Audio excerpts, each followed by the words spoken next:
All right.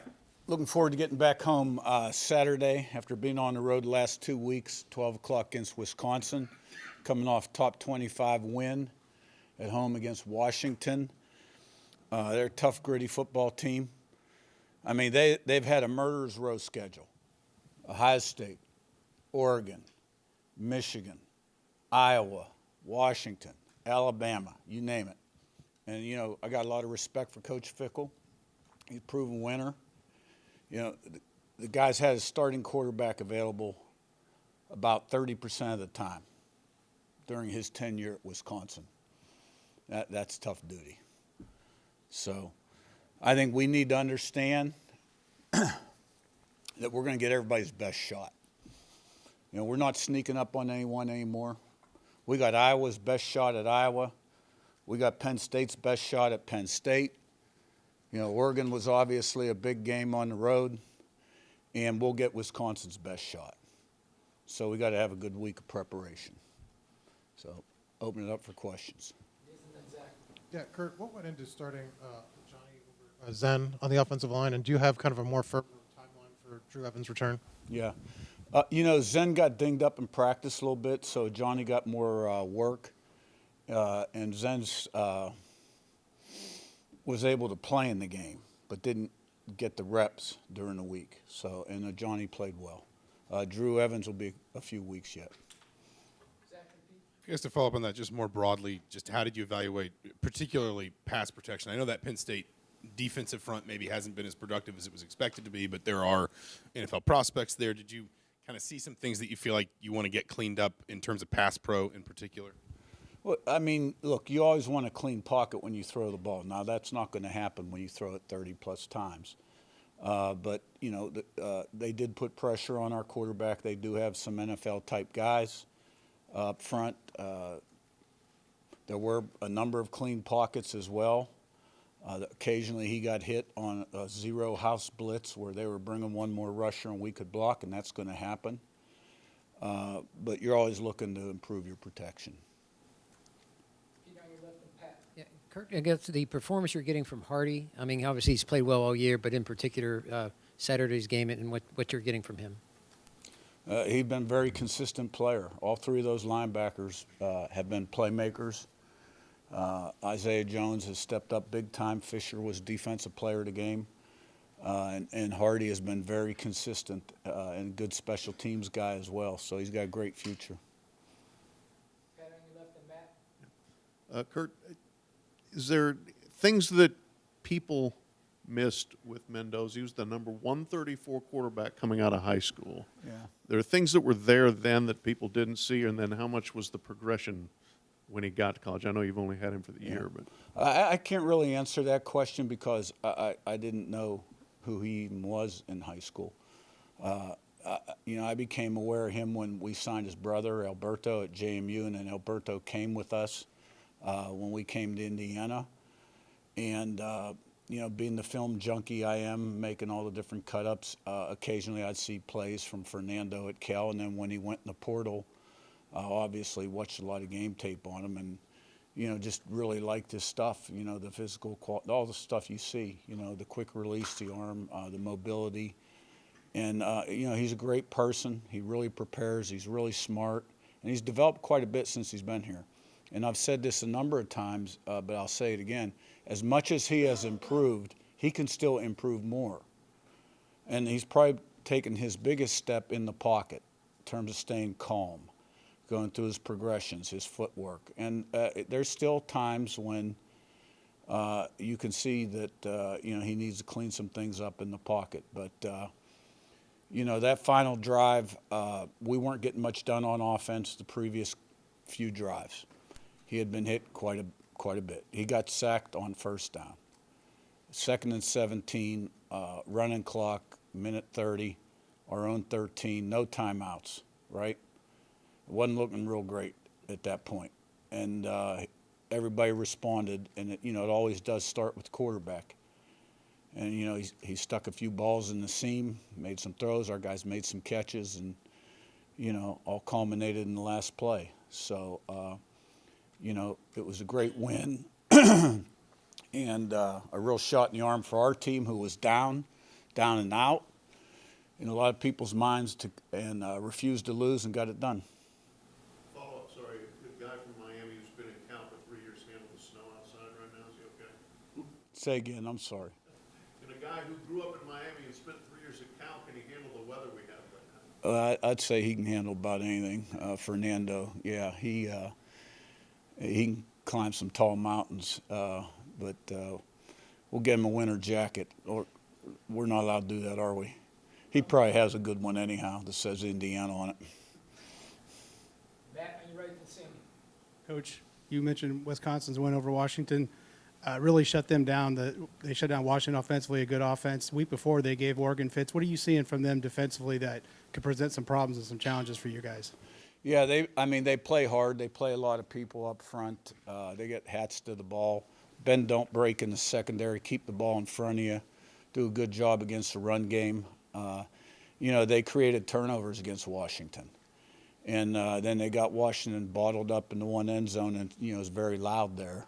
And they were having problems with the noise. So, they did a great job. They lost another quarterback in that game. Freshman stepped in. And, to come away with that, they blocked the punt. To come away with the win under those circumstances, that was a great win for them. Sam, on your right, that's Tim.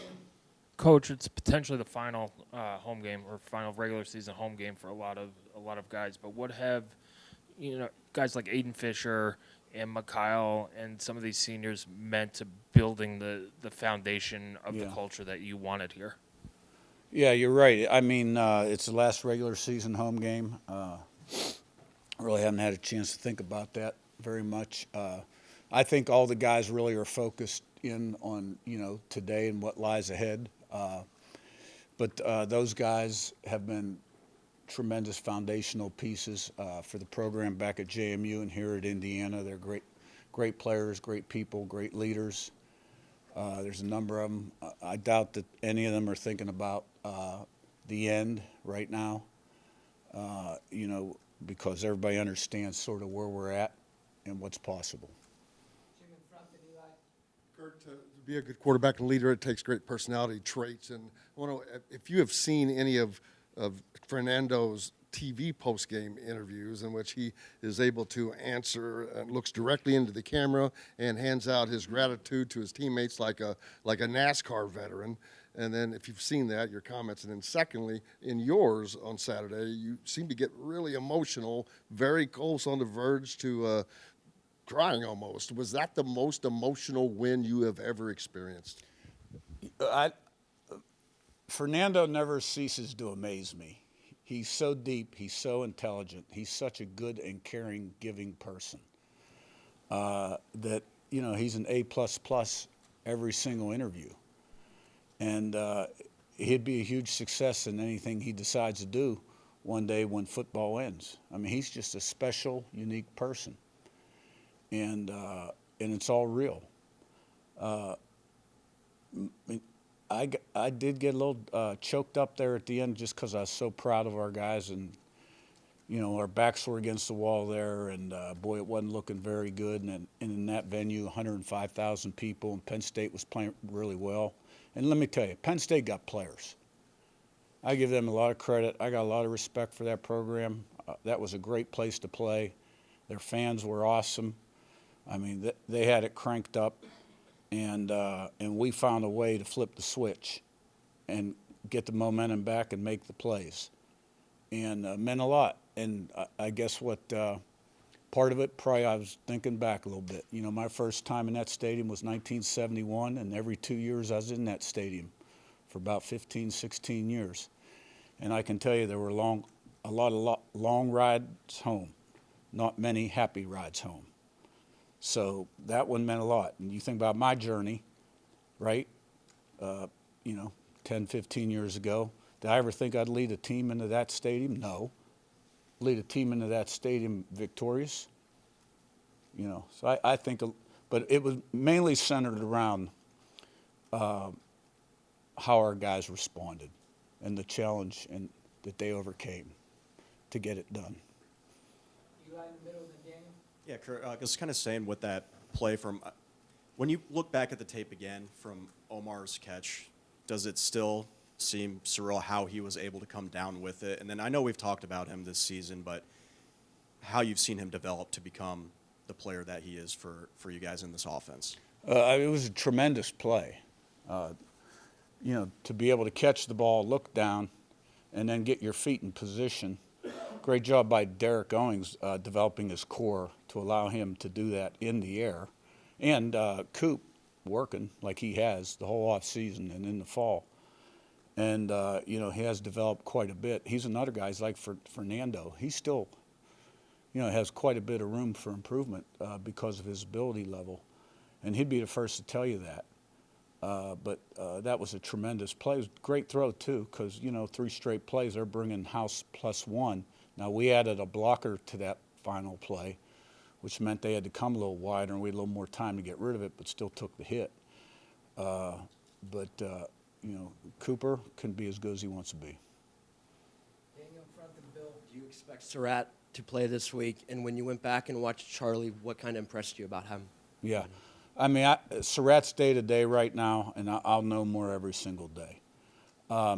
Becker has taken advantage of his opportunities before the Penn State game, and really proud of him to come up big the way he did in that game. And I thought he just showed a lot right there. We knew he had skills. He was long.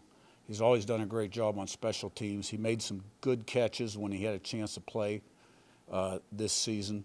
But in that venue, to make those plays, he was the offensive player of the game. And really proud of him. And now let's stay humble and hungry and build on it. Bill, top left, last one. There's been so much that's happened this year, getting to 10-0 and tying the team mark for best starts. It sounds like you've already done some thinking about your time going into, let's say, Penn State.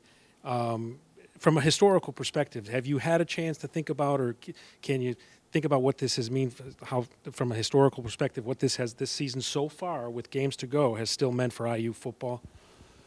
Well, you know, we went down, you know, we kind of went through that last year a little bit, you know, when we inherited a program that had not been very successful, had lost more games than any other program at the FBS or Division I level, and got off to a 10-0 start, right, and fell short, really, you know, at Ohio State and up at Notre Dame.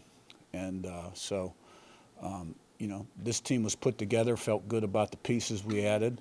You never know about your team really until you start playing the games, and then you build off your successes and develop belief and confidence, a little more team unity and intangibles.